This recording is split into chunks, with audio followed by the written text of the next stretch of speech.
but I miss your smile.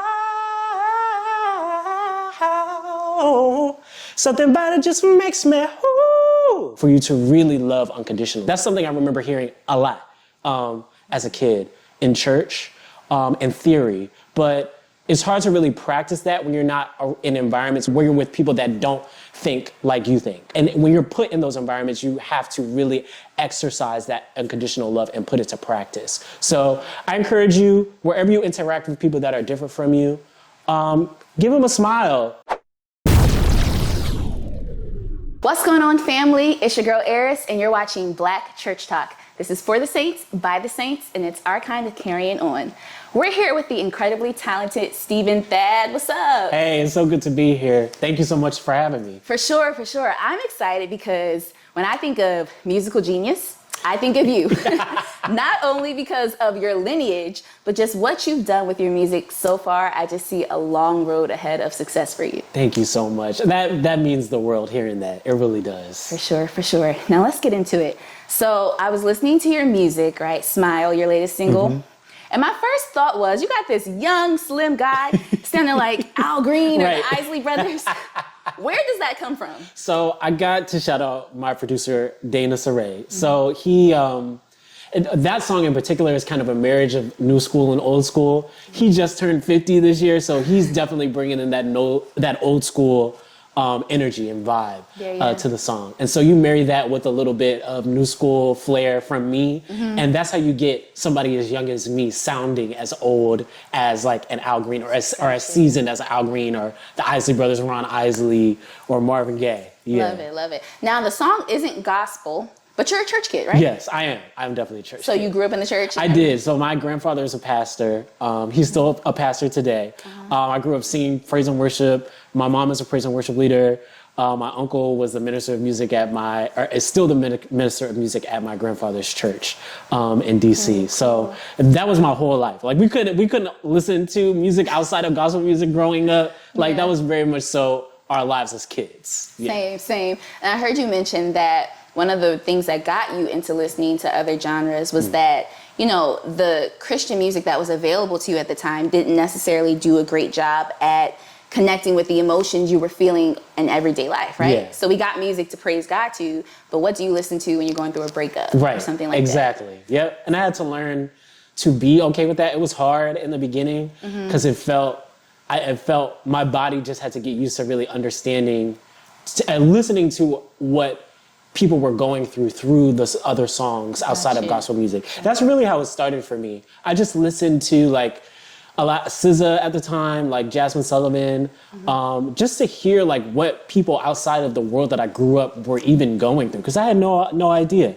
coming from church. I know what church people go through. Yep. But like, what is everybody else? Like, what are their hardships? Like, what are they dealing with? Like, how are they processing living and growing and evolving as like human beings in the world without that environment that I grew up in? Got you.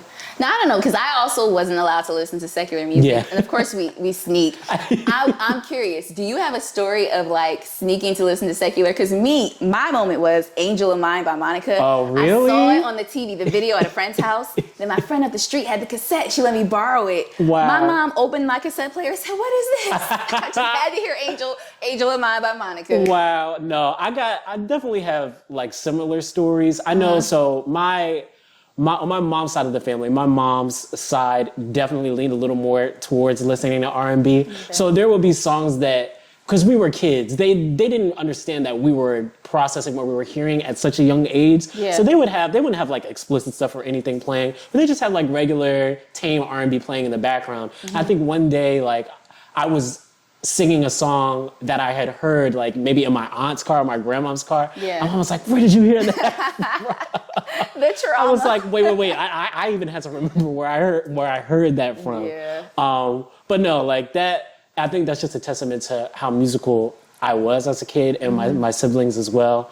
And then you also have school. Like the kids in school were listening to whatever was hot at the time. Soulja Boy, T-Pain, like the school dances, they always brought a DJ in to play those songs that weren't necessarily gospel songs. So like it had infiltrated itself. I love it. it. At that stage, yeah. I love it. Now, it's funny because as an adult, I really don't listen to secular music as often anymore. But obviously, as a teenager, I would, at school, whatever. But I would also find Christian artists that were making that like secular adjacent music. So Jordan Armstrong was one of those people. I was today years old, literally yesterday. I'm scrolling Instagram and I hear a Rich Homie Quan song. It's like somebody had used it on their post, and I was like, "That's Jordan Armstrong. I got to." No. I said, so have I really been listening to gospel this whole time? Right. Or did I just not know the secular music? But yeah, I thought that was so funny. It was literally yesterday. I was like, I didn't know this was a Rich Homie Quan song that you sampled. Right. And I love Jordan Armstrong, by the way. I'm super inspired by his story and what he's able to do as an artist. For sure. Creating a lane for himself similar to what Mary and Kirk Franklin and like like contemporary sounding Yolanda Adams and contemporary sounding like Donnie McClurkin did like in the early 2000s. But even like the music that we listen to with the gospel music in that Mary time period, like Shackles and Heaven, like that, those songs sampled, or at least Heaven did, sampled an old school like R&B song. Kirk Franklin would do it a lot for his singles back in the day too. The whining. Yeah, the whining. Well, I don't know if they sampled so much, but I know, like, if anybody is to blame for my like musical taste and liking R&B, it's the Winans Heart and Soul album. Carvin Winans, thank you. Because that was straight up R&B, talk about Jesus. Yeah, hello? This is true. BB and CC as well. Like, they knew how to... they knew how to expose us to different sonics, not necessarily the topics of what was being discussed in R&B at the time, but the way that they harmonized and the way that they the chord structure was very similar to the R&B of the time, but they put their gospel spin on it. Sure. And I am kind of grateful for that because that helped really expand my musicality as a kid. To know that gospel music didn't necessarily have to sound one way. People can push the boundaries for the sake of exploring just different sounds and what sounds good to their ear. And then just throwing some faith-based lyrics on top of it to stay true to who they are as gospel artists. And I appreciated that a lot. I did. So shout out to the OGs that paved the way. Shout out to the OGs. For artists like Stephen Thad, right? So now, back to like your church experience. I'm always curious to know if there was something that happened in church growing up that was just so funny or so memorable that stood out to you over the years. Oh man, as a PK, I have so many different stories, like so many to count. People falling asleep, people shouting and like falling like face first on the ground, which is kind of like that's kind of traumatizing. Like that? But as a kid, like you don't necessarily realize how critical a situation like that can be, so you think everything is funny. And I wasn't one of those kids that did think everything was funny. I was more kind of like a serious kid growing up, but I knew other kids who would laugh at everything. Like I remember one time there was a kid who, mind you, like this had been the end of Sunday, so everybody was tired, including the kids. We'd been there all day. There was this one kid whose head was drooping back up. And we were on he was laying back on like a wooden pew. So if you lean your head back and hit your head on the wooden pew, number one, it can be heard. And number two, it's gonna hurt. And so he was doing his head down, and then next thing we knew, his head started leaning back. And before I could save him, his head hit the back of the pew. And it did not actually hurt him, which was good. But he woke up and all his friends were laughing at him, and I felt bad. And I was like, dang. Did y'all hear like the doom when it happened? It echoed, and it wasn't during a service or anything, which was good. I think it was maybe like, I think there was like a meeting or something that we had to stay for. And that's when it happened. And I was like, ooh, man, I'm just happy it wasn't me. I'm thinking now, you know how like kids sit together and maybe like the youngest one might fall asleep on their lap? Yes. So I was like the kid holding like a younger kid. She had to be like 4, maybe I was 6 or something, or 7. She fell asleep on my lap. And I don't know if I fell asleep too or I just wasn't paying attention, but she fell off my lap. Oh. And fell on the ground. And our church, like we had the wooden pews, but it was also like stone ground. Oh, wow. So doom, as the preacher is preaching. And then I felt so bad because like I let the little baby fall. Oh my God. That's not funny. That's traumatic. I know. I'm sorry. See, that's Danielle, I'm sorry if you're watching this. I'm sorry. Please forgive me. She probably won't We remember. apologize. No, Yeah. but there were tons of funny stories like that. Growing up, being in church all the time. Somebody was bound to say something that was funny or do something that was funny. Facts, for sure. facts. It's nothing like it. Okay, so we've been talking about just like the dynamic between maybe like gospel music and like the lyrics of secular songs and their relatability. I want to try something. Okay. Okay. I heard that one of your musical influences or one of the musicians that you admire is Beyonce. Yes, I love Beyonce. And you know, she's doing her country thing right now. Yes. Did Black people invent country? Yes, they did. And we invented gospel too? Yes. So let's We do invented this. a lot. A lot. Shout out to our people, right? Yes. No shade, no tea. No though. shade to anybody else, No but shade, no tea. we're not gonna rewrite history. No. Right? Right. Let's Exactly. lean into that. Let's take lean. a pause there for a minute. Yeah. We're not gonna Let erase that history. simmer. Yes. No, so let's play this game Okay. where I'm gonna give you a traditional gospel song. Okay. And I want you to sing a snippet of it, but in a country style. Okay. Let's see if I can do this. You can. I know you're R&B, but I need the twang, the yodel, all of Okay. it. Let's see what I can do. Let's try Never Seen the Righteous by Donald Lawrence. Oh man, how does that song start? And I was young, but now I'm old. Da da da da da da da da da da. How can I countrify this right now? I need a never. Yes, but I never. There we go. Seen the righteous forsaken, nor the seed begging bread. I love it. No, that was good. Thank that was you. good. That's a tough game. Okay, no, I'm up for the challenge though. Okay, now I we're got gonna find another one of one. these that work. Yesterday by Mary Mary. I had enough heartache and enough headache. I've had so many ups and downs. I don't know how much more I can take. But I decided that I cried my last tear yesterday. Yeah. I would download that. I would stream that. We need the country version of that ASAP. Yo, we do. ASAP. The Marys, come on. No, I truly believe that since they're coming back, they're working on another Yes. album. I feel like maybe they'll perform at the Stellars. I don't know. Yes, Marys, I love you just as much as I love That Beyonce. next album, I need Steven Thad on the Yesterday Please. remix, the country version. I Come would on. do anything to Come be on. on that album. Anything. I would love that. That would be so dope. But speaking of Beyonce, I read a story where Mama Tina Knowles, had the girls,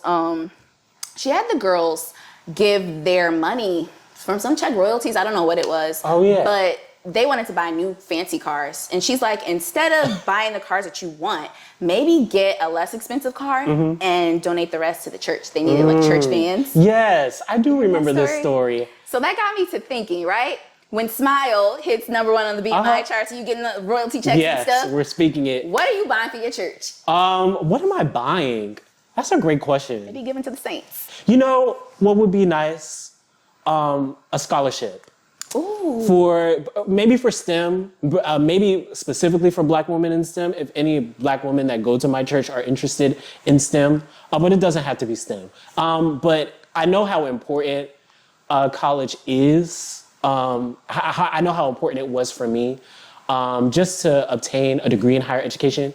And if there's any way that I contribute to the advancement of my people in any way, and I know higher education is a form that we have historically used to sort of get ahead and start building generational wealth for ourselves.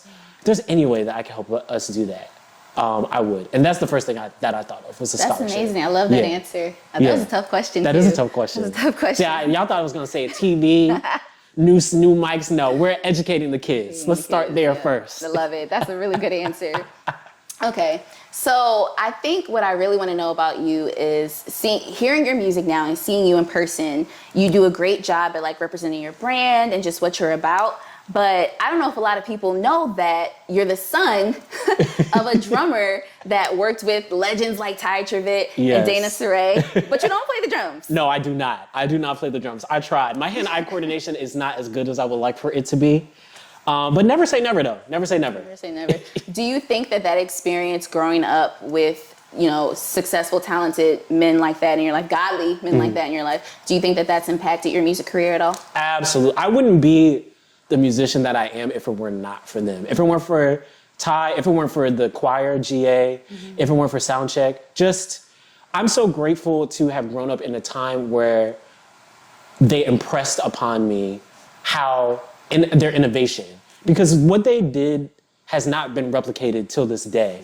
And I don't think that I think that people will come close to it, but like some things come like once in a generation and once in a lifetime.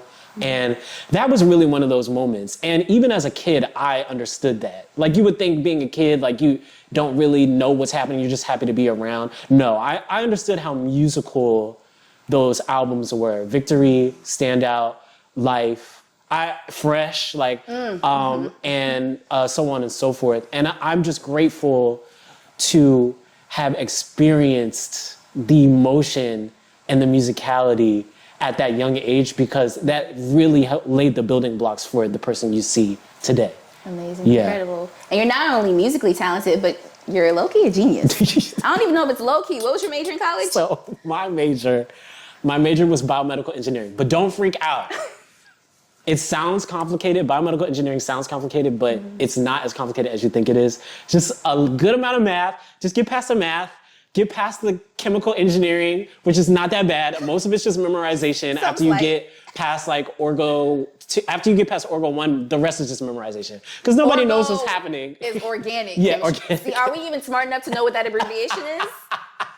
Just get past Orgo, I promise. Get past Orgo 1, and then Orgo 2 is basically like them saying, we don't know why any of this happens, we just know it does happen. So just memorize this reaction, memorize this reaction, and that's the test. Pretty much. It's just, at that point, it's just memorization. I promise you. Anyone can do it. You just gotta put your mind to it. So the way you approach that academic stuff, is that the same way you approach your music, or is it different? That's a good question, too. So sometimes I like to think that doing what I've been doing as a solo artist was harder than biomedical engineering was for me, because what I loved, or a piece of what I loved about biomedical engineering, was there was always one answer. Like you solve a mathematical equation, you're going to get the same answer each time. It's not up to interpretation. The answer is going to be 4. Yeah. X equals 4, consistent. From class to class, from equation to equation, from topic to topic. I think with music, it's a lot more dynamic. So I had to learn how to adjust and go with the flow, and being okay with things changing at the last minute, things being added at the last minute, songs being added into the performance set at the last minute, changing the lyrics or changing the harmonies, changing the melodies of a song that I pretty much laid out 75 to 80% of. Posting on social media consistently, staying up on trends there, to see what people are talking about, to see how you can stay relevant in today's conversations. Like that was way more overwhelming to me than biomedical engineering. But the pieces of biomedical engineering, the mindset of an engineer, always paying attention to the details, always looking for where things could fail. We do that a lot as engineers, because a lot of what we do is so crucial to like sustaining life, human life, especially as a biomedical engineer. We're always thinking about dosages and casings and how things could fail if the temperature's too high or the temperature's too low. Yeah. And that mentality is what I carried over into being a solo artist and being a musician, even down to like engineering the last album that I did and the EPs that I did. I mixed mastered the original versions, and vocal edited and auto-tuned, and did all of that on my own in my parents' bedroom. In my parents' basement. Okay. And I think being an engineer kind of helped me, gave me the strength and the stamina to take that head on. Yeah. And then I eventually started finding people who recognized how hard I was working. I was like, you don't need to do all of that yourself. There are people that you can outsource this to. Gotcha. And that came later down the line. But it all started with me being in class as an engineer, looking at every single detail for all of our designs and troubleshooting everything, literally everything. Love it. That's so dope. Now, we touched on this briefly, but you do have a single out, Smile. Yes. You have incredible albums. I've listened to them. It's Thank just a you. vibe. The musicality is just A1 on them all. I'm wondering if you can give us a little snippet of something. So I can give you a snippet of Smile for sure. Yeah. Let's go. What's going on with you? Yeah. Uh-huh. How have you been? Yeah. It seems like you're not yourself. No. Yeah. And you've never been this way from what I can tell. I want to see your smile. I know it's been a little while, but I miss your smile. Something about it just makes me, ooh. Yeah. I love it. That falsetto is everything. Thank you. So dope. Before I let you go, I'm just wondering, is there anything that you would want to say to the church or the body of Christ as large, maybe a message of hope, encouragement, something like that? What I would say is try your best to always lead with love, because there are people in this world and on this planet that come from walks of life that are so vastly different than the church world. And it's easy to sit back and judge when you haven't walked them out in the other person's shoes. But take the time and exercise your empathy, I would say, and learn how to see the similarities that we have in one another. And I think that will lay the foundation for you to really love unconditionally. We talk about loving unconditionally. That's something I remember hearing a lot as a kid in church, in theory. But it's hard to really practice that when you're not in environments where you do have to, where you're with people that don't think like you think. Exactly, and when you're put in those environments, you have to really exercise that unconditional love and put it to practice. So I encourage you, wherever you interact with people that are different from you, give them a smile. Tell them how much you appreciate them and you love what they bring to this world.